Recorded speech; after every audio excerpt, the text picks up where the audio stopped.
found Peter to be the most relatable apostle in the Bible. He's impulsive, he's passionate, he says one thing and does another thing and says he's sorry. And there's so many reasons why we love Peter. But have you ever thought, this guy kind of sounds like he might have ADHD?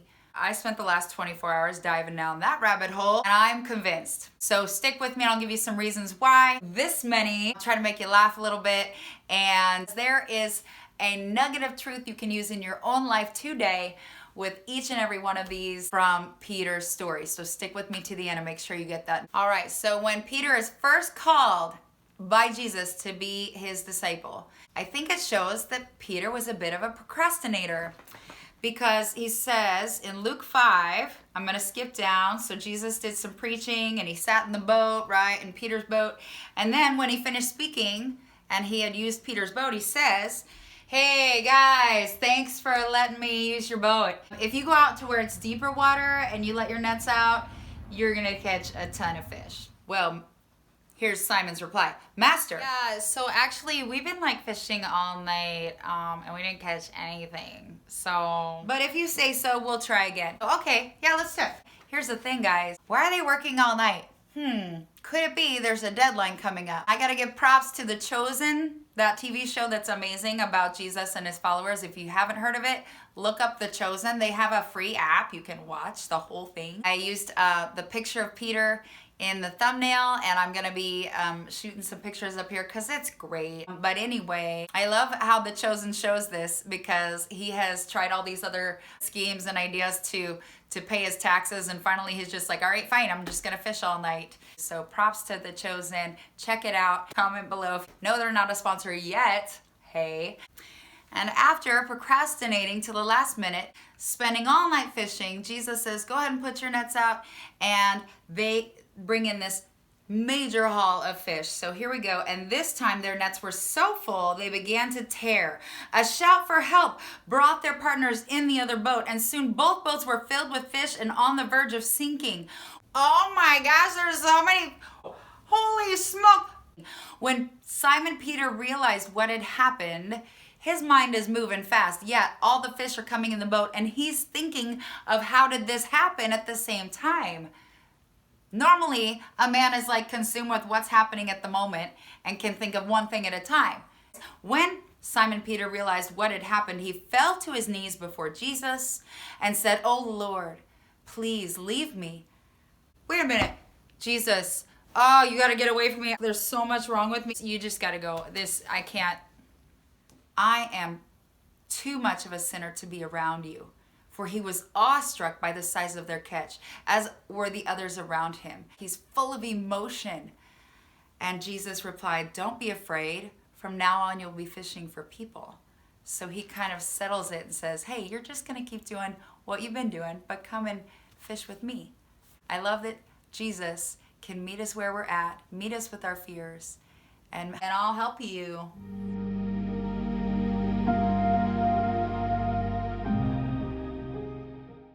Walking on water in Matthew 14, verse 22.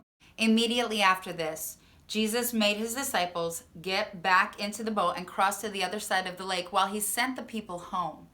Afterward, he went up to the hills by himself to pray. Night fell while he was there alone. Meanwhile, the disciples were in trouble far away from land, for a strong wind had risen, and they were fighting heavy waves. About 3 o'clock in the morning, Jesus came to them walking on the water. When the disciples saw him, they screamed in terror, thinking he was a ghost. Ah, it's a ghost! Ah! But Jesus spoke to them at once. It's all right, he said. I am here. Don't be afraid. Then Peter called to him. Is Jesus? Lord, if it's really you, tell me to come to you by walking on the water. Okay, come on, Jesus said. So Peter went over the side of the boat and walked on the water toward Jesus. It's him, guys. Yes. Okay. All right. Yeah. All right. Here we go. Here we go. Well, I'm walking on the water. But when he looked around, aka got distracted at the high waves, he was terrified and began to sink.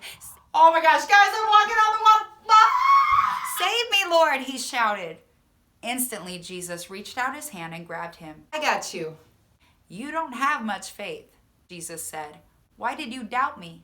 Where's the faith? What happened? You got distracted again, didn't you? Peter, focus on me, right here. And when they climbed back into the boat, the wind stopped. Then the disciples worshiped him. You really are the Son of God, they exclaimed. Now I want to point out that Peter was impulsive, but he had learned, I want to follow Jesus, so I'm going to ask first. So good job, Peter. He's learning to ask first. Think maybe we should do that too. So if Jesus says, come on in, we can come on in, but we got to keep our eyes on Jesus and not get distracted. Woo, that's a hard one for ADHD, am I right? Comment below. So when we get distracted and that fear comes in, remember to bind that fear and keep focused on Jesus. Ask the Holy Spirit to help you stay focused on Jesus, because he's the one who can get you through the waves, through the sinking, anything. Okay, and then immediately following the true cost of discipleship, Jesus takes John and James and Peter away, and we experience the Transfiguration. So I'm going to read from Luke 9:28. About 8 days later, Jesus took Peter, James, and John to a mountain to pray. And as he was praying, the appearance of his face changed and his clothing became dazzling white. Then two men, Moses and Elijah, appeared and began talking with Jesus. They were glorious to see. Peter and the others were very drowsy and had fallen asleep. Now they woke up and saw Jesus' glory and the two men standing with him. As Moses and Elijah were starting to leave, Peter, not even knowing what he was saying, blurted out, Master, this is wonderful. We can make 3 shrines, one for you and one for Moses and one for Elijah. I will go and I'll draw up the plans and we've got a carpenter in our group. You're the carpenter. We can totally do this. One for you, one for Moses, and one for Elijah. But even as he was saying this, a cloud came over them and terror gripped them as it covered them. Then a voice from the cloud said, and this is my beloved Son, and I am fully pleased with him. Oh, okay. Listen to him. Take the lead from that guy. Okay. Sorry. When the voice died away, Jesus was there alone. Peter didn't know. He just blurted it out because he didn't want them to go. He was so excited. But listen to how God comes in and says, listen to my Son. Follow Jesus. Are you starting to see a theme here? When the voice died away, Jesus was there alone. That's what's left. Just follow Jesus. Just do what he says. You'll be all right. Hey, thanks for sticking with me this far. I hope you're having fun, but there's more to learn from Peter, so keep watching to the end. I just want to ask that if you're getting value out of this, would you hit the like button, leave a comment with your aha moment, consider subscribing to my channel for more videos like this.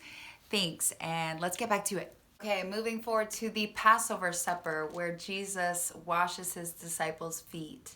We're in John 13. Before the Passover celebration, Jesus knew that his hour had come to leave this world and return to his Father. He now showed the disciples the full extent of his love. It was time for supper, and the devil had already enticed Judas, son of Simon Iscariot, to carry out his plan to betray Jesus. Jesus knew that the Father had given him authority over everything, and that he had come from God and would return to God. So he got up from the table, took off his robe, wrapped a towel around his waist, and poured water into a basin. Then he began to wash the disciples' feet and to wipe them with the towel he had around him. In other words, taking the role of a servant, the lowest servant. When he came to Simon Peter, Peter said to him, Lord, why are you washing my feet? Jesus replied, you don't understand right now why I'm doing this, but you will. No, Peter protested. You will never wash my feet. But if I don't wash you, you don't belong to me. Well then, wash my hands and my head too. Give me a whole bath. Come on. Douse me. Here we go. NFL coach style. Come on. A person who is bathed doesn't need anything but their feet cleaned, because you're already clean. But that's not true of everyone, Judas. For Jesus knew who would betray him. That is what he meant when he said, not all of you are clean. I have given you an example to follow. Do as I have done to you. So what I see in Peter here is that all or nothing nature of ADHD. There's no dimmer switch, right? It's just on or off. He says, no, you're not gonna wash my feet, no way. Oh, well then all. So instead of nothing, now it's all. I love that Jesus comes in and shows that he can help us find that in between, that gray area. He can help us navigate through. ADHD is black and white world. It's tricky to be in that ambiguous space. Am I right? Comment below. I believe that Jesus can help us through that as well.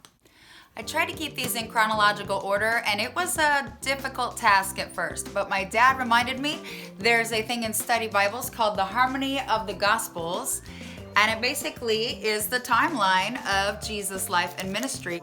That was super helpful. I actually want to give you a similar tool that you can follow along Peter's life in this video, and that will be in the description below. What you'll find there is the timestamp for each of these chapters. So the first trait of ADHD, what story shows that, where it's found, and the lesson we can learn be listed out for you. You can revisit whatever chapter you'd like. If you find that helpful, click the like button. If there's some other way I can help you, put that in the comments, and let's get back to it. This next one is actually a bonus because it repeats two of the traits of ADHD that we've already seen in Peter. But where the Transfiguration was an outburst of excitement and thrill, he has an outburst of anger, or maybe it's fear. So let's check that out. In the Garden of Gethsemane, when Jesus is being arrested, we're in John 18, verse 3. The leading priests and the Pharisees had given Judas a battalion of Roman soldiers and temple guards to accompany him. Now with blazing torches, lanterns, and weapons, they arrived at the Olive Garden. Jesus fully realized all that was going to happen to him. Stepping forward to meet them, he asked, "Whom are you looking for?" "Jesus of Nazareth," they replied. "I am he." Judas was standing there with them when Jesus identified himself, and as he said, "I am he," they all fell backward to the ground. They all fell backward to the ground? Totally never read that before. That's amazing. Ha! All the bad guys fell down, but they got back up, and Jesus said again, "I told you that I am he. I'm the one you want. Let these other guys go." He did this to fulfill his own statement, "I have not lost a single one of those who you gave me." Then Simon Peter, good old Simon Peter, Mr. Impulsive, drew a sword and slashed off the right ear of Malchus, the high priest's servant. Sorry, I love you. "No, unhand him, you swine. Dog, got your ear."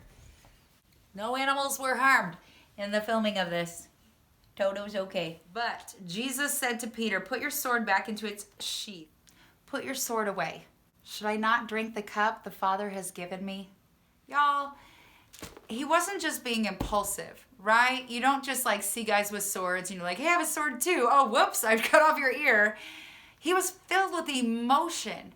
And if you know anything about ADHD, even before I knew that I had ADHD, I was fully aware that my emotions were like this. I felt everything out loud. And so Peter feels so strongly, and it's out loud, larger than life. "You're not gonna take Jesus. He's my guy. I'm gonna follow him to the ends of the earth, and you can't have him." But Jesus tells him, "Shall I not drink from the cup the Father has given me?"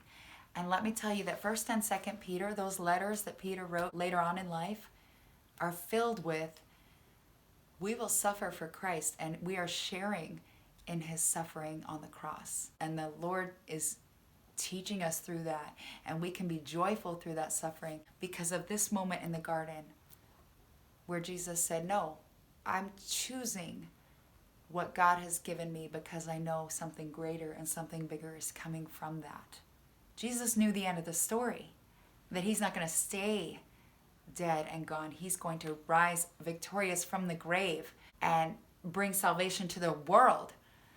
We need to make sure that we're following Jesus, listening to God's voice, and making sure to accept the cup that the Father gives and let go of the rest. Rejection sensitive dysphoria is something I've recently learned about, and I made a video talking about it more, going more in depth, how it shows up in my life, and if you'd like to see that, the link is right up here in the corner. Let's see how it shows up in Peter's life. Out of the book of John, 18 is where Christ is arrested, And people start coming up to Peter and saying, hey, didn't you know that guy that's being arrested? Weren't you with him? I don't know the guy. I don't know who you're talking about. He denies Christ 3 times out of fear of rejection from the crowd. Inside, the high priest began asking Jesus about his followers and what he had been teaching them. Jesus replied, what I teach is widely known because I have preached regularly in the synagogues and the temple. I've been heard by people everywhere, and I teach nothing in private that I have not said in public. Why are you asking me this question? Ask those who heard me. They know what I said. And I want to pause there because people were asking Peter. And Jesus knew what was going on in the courtyard because he said he knew at the Passover dinner. He knew that in that moment, Peter was denying him outside. Here's the beautiful thing, folks. Christ did not reject Peter, even when he was denied. Jesus is saying, you know what? You can ask my followers and they will tell you, because he already knew that he would be redeeming Peter. Jesus gave Peter a chance to make up for it, to say what he really meant. He's giving Peter a chance to live it and show it and use him to be the rock of his church and to spread the word and the good news. Look to Jesus because he will never reject you.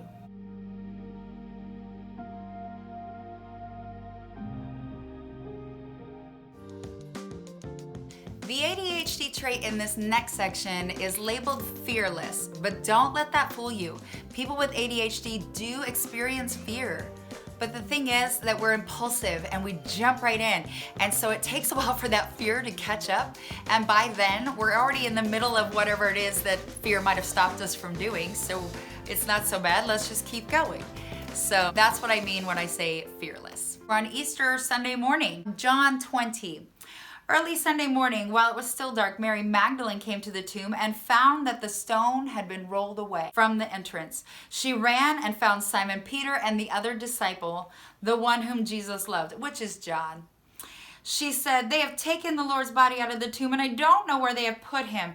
Peter and the other disciple ran to the tomb to see. At this point, he is running after Jesus. Now the other disciple outran Peter. So this may not be the most in shape guy, but he's running after Jesus. And the other disciple got there first. He stooped and looked in and saw the linen cloth lying there, but he didn't go in. So they're both running after Jesus, but this other disciple stopped. Then Simon Peter arrived and went inside. He also noticed the linen wrappings lying there, while the cloth that had covered Jesus' head was folded up and lying to the side. Then the other disciple also went in, and he also believed. God can use your impulsive, all-in ADHD because people will follow you. But make sure you're following Jesus.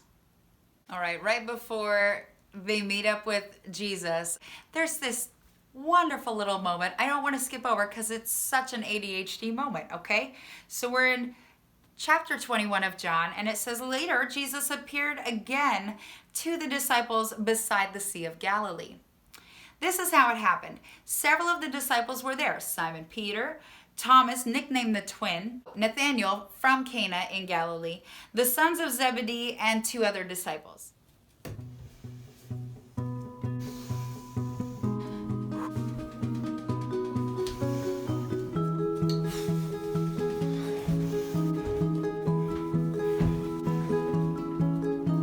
Okay, I'm going fishing.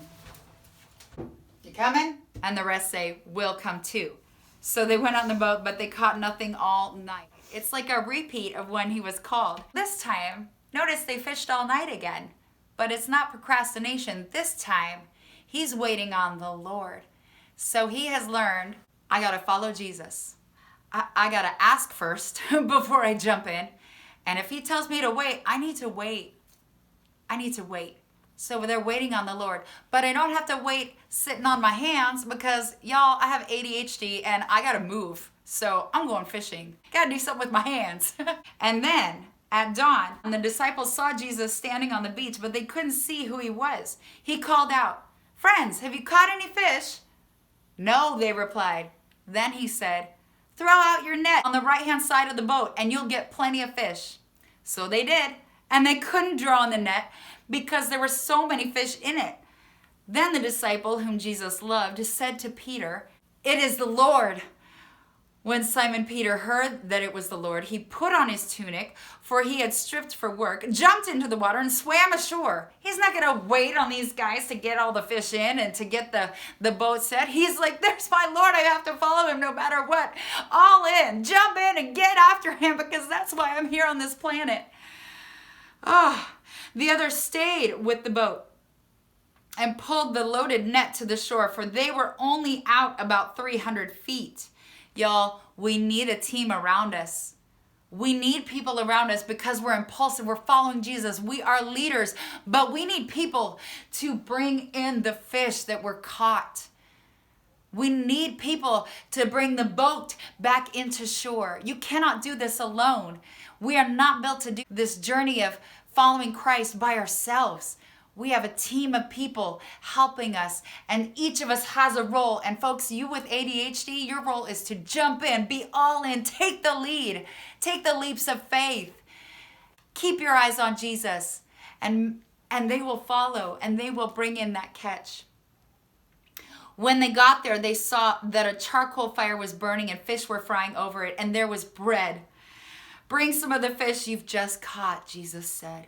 So Simon Peter went aboard. So he may have left them to do the work when he was running after Jesus, but here's the command, going after it right away. He's not going to miss a beat. Simon Peter went aboard and dragged the net to the shore. The whole net. He dragged the whole net to shore. There were 153 large fish, and yet the net hadn't torn. When you wait on the Lord, all that energy that God has blessed you with goes into his work. And when he says something, you go and do it. You go and do it wholeheartedly, just like Peter, who absolutely had ADHD. You made it through all 10. Congratulations. I hope you enjoyed it and got a lot of insight for yourself. Leave a comment. I'd love to hear about it. Thank you so much for watching. Click the screen right now, and we'll continue this journey of learning about ourselves, learning about how God can help us, and making the world a better place. See you there.